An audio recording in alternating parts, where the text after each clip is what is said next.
ठाकरे बंधू पवार काकापुतणे एकत्र येणार अशा चर्चा गेल्या काही दिवसांपासून सुरू झाल्यात आणि मित्रांनो याच्याच संदर्भातला हा स्पेशल रिपोर्ट आपण आजच्या व्हिडिओमध्ये समजून घेतोय। मित्रांनो राष्ट्रवादी काँग्रेसमधील दोन गटांचे विलीनीकरण होणार काय याची चर्चा सध्या ज्येष्ठ नेते शरद पवारांच्या एका मुलाखतीमुळे सुरू झाली। त्याचबरोबर शिवसेना आणि मनसे यांची हात मिळवणी कितपत शक्य आहे याची चाचपणी सुद्धा केली जाते आणि मग यामधूनच राज्याच्या राजकारणात येत्या काळात काही उलटापालटी होऊ शकतात का, काही नवीन समीकरणे उदयाला येऊ शकतात का असे अंदाज बांधले जातात। मात्र तुर्तास तरी काही ठोस घडताना दिसत नाही। राष्ट्रवादी काँग्रेसचे सर्वेसर्वा शरद पवारांनी दिलेल्या एका मुलाखतीत उपमुख्यमंत्री अजित पवारांशी जुळवून घेण्याबाबत पक्षात दोन मतप्रवाह असल्याचे नमूद केलं आणि यानंतर काकापुत्र एकत्र येणार काय याची चर्चा सुरू झाली। राष्ट्रवादी काँग्रेसच्या दोन गटांमध्ये विलीनीकरणाबाबत कोणताही प्रस्ताव नसल्याचं अजित पवारांनी त्यांच्या पक्षाच्या आमदारांच्या बैठकीत स्पष्ट केलं।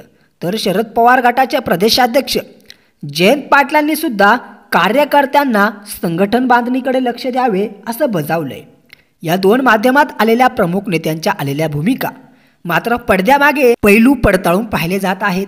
त्यातील सर्वात महत्त्वाचा पैलू म्हणजेच राजकारणातील मुरब्बी नेते असे ज्या पवारांचे वर्णन केलं जाते ना, त्यांनी केंद्रातील भाजप सरकारबाबत घेतलेली नरमाईची भूमिका, पहलगाम येथील दहशतवादी हल्ला, नंतर भारताने पाकिस्तानच्या विरोधात केलेली कारवाई या मुद्द्यांवरती संसदेचे विशेष अधिवेशन बोलावण्याची मागणी प्रमुख विरोधी पक्ष असलेल्या काँग्रेसकडे केली।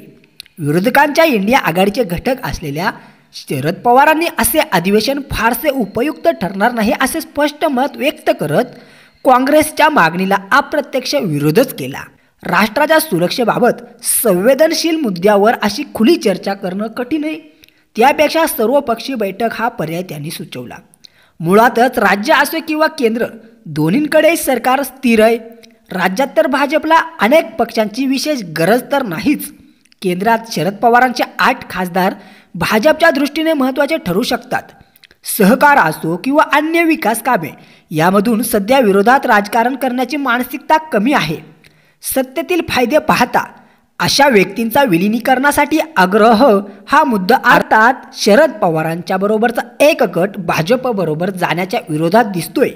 भले हा संख्येने कमी असला तरी कोणत्याही स्थितीत पक्षाने विचार सोडता कामा नये असे मानणारा वर्ग आहे आणि अशा स्थितीत विलीनीकरण लगेचच सोपं नाहीये।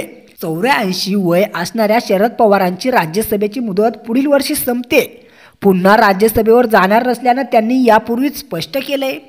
एक संध राष्ट्रवादीत केंद्रातील राजकारण पवारांच्या कन्या सुप्रिया सुळे सांभाळत आहेत, तर राज्यातली धुरा अजित पवारांकडे आहे असा हा अलिखित करार होता।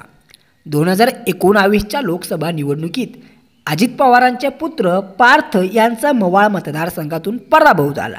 त्यानंतर संघर्ष वाढला, पुढे पक्ष फुटला। अजित पवारांनी भाजपबरोबर जाऊन सत्तेत राहणे पसंत केले।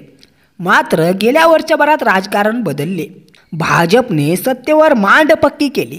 त्यातच शरद पवार तसेच अजित पवार हे गेल्या 15 दिवसात दोनदा बिगर राजकीय कार्यक्रमात एकत्र आले होते। पवारांच्या मुलाखतीला याचीही किनार आहे। विलीनीकरणाबाबत अंतिम निर्णय शरद पवार घेतील असे प्रदेशाध्यक्ष जयंत पाटलांनी नमूद केले, तर पक्षाच्या कार्यकारी अध्यक्षा सुप्रिया सुळेंनी पक्षनेते आणि कार्यकर्त्यांशी चर्चा करूनच ठरवू असे स्पष्ट केले। यातूनच हा मुद्दा केंद्रस्थानी आहे असं दिसतंय। मात्र यात थेट कोणीही भाष्य करत नाहीये। अर्थातच शरद पवारांनी काँग्रेसच्या संसद अधिवेशनाच्या मागणीवरून वेगळी भूमिका घेतली असे नव्हे, तर राफेल तसेच अदानी मुद्द्यावरून सुद्धा विरोधकांपेक्षा भिन्न भूमिका घेतली होती, हे उल्लेखनीय आहे। देशात गेल्या 10 ते 12 वर्षात भाजपनं बाहेरील नेते कार्यकर्ते पक्षात घेऊन आक्रमक राजकारण केले। त्यातच छोट्या पक्षांचा टिकाव धरणं कठीण झाल्याचं दिसते। सत्तेपुढे विचार दुय्यम ठरल्याचं वारंवार स्पष्ट झालंय आणि अशा वेळी ही चर्चा सुरू आहे। कदाचित स्थानिक स्वराज्य संस्थांच्या निवडणुकीच्या तोंडावर आणखी पक्षांतरे होऊ नयेत म्हणून विलीनीकरणाचा मुद्दा पुढे आणल्याचा एक मतप्रवाह पक्षातून आहे। पवार हे भाजपबरोबर जाणार नाहीत असंही ठामपणे सांगितलं जाते। तसेच ते बोलतात नेमके त्याच्या उलट कृती करतात असा अनुभव बऱ्याच वेळा येतो। आणि आताही कार्यकर्त्यांनी साथ सोडू नये म्हणून हा मुद्दा पुढे आणल्याचं मानलं जाते. राष्ट्रवादी काँग्रेसमधील विलिनीकरणावर खल सुरू असतानाच शिवसेना उद्धव बाळासाहेब ठाकरे तसेच मनसे यांच्यात महापालिकेला आघाडी होणार काय यावरून मतांतरे आहेत. दोन्ही बाजूंच्या दुसऱ्या फळीतील नेत्यांनीच यावर चर्चा घडून आणली. मात्र ज्यांच्याकडून निर्णय अपेक्षित आहे असे या पक्षांचे प्रमुख मात्र काहीच बोलताना दिसत नाहीत. शिवसेनेची सारी भिस्त मुंबईवर दिसते. देशातील अनेक राज्यांपेक्षा देशाच्या आर्थिक राजधानीच्या महापालिकेचा अर्थसंकल्प मोठा आहे. मराठी अस्मितेच्या मुद्द्यांवर दोन्ही पक्ष एकत्र येऊ शकतात. मात्र नेतृत्व कोणी करायचं? गेल्या महापालिका निवडणुकीत भाजपनं मोठी मुसंडी मारत शिवसेनेला आव्हान दिलं होतं. आता शिवसेनेत उभी फूट पडली. मुंबईतून विधानसभेला उपमुख्यमंत्री एकनाथ शिंदेंबरोबर जात अनेक आमदार निवडून आले. त्यामुळे त्यांची ताकद दुर्लक्षित करून चालणार नाही. आणि अशा वेळी उद्धव ठाकरे गटाला मनसेची गरज आहे.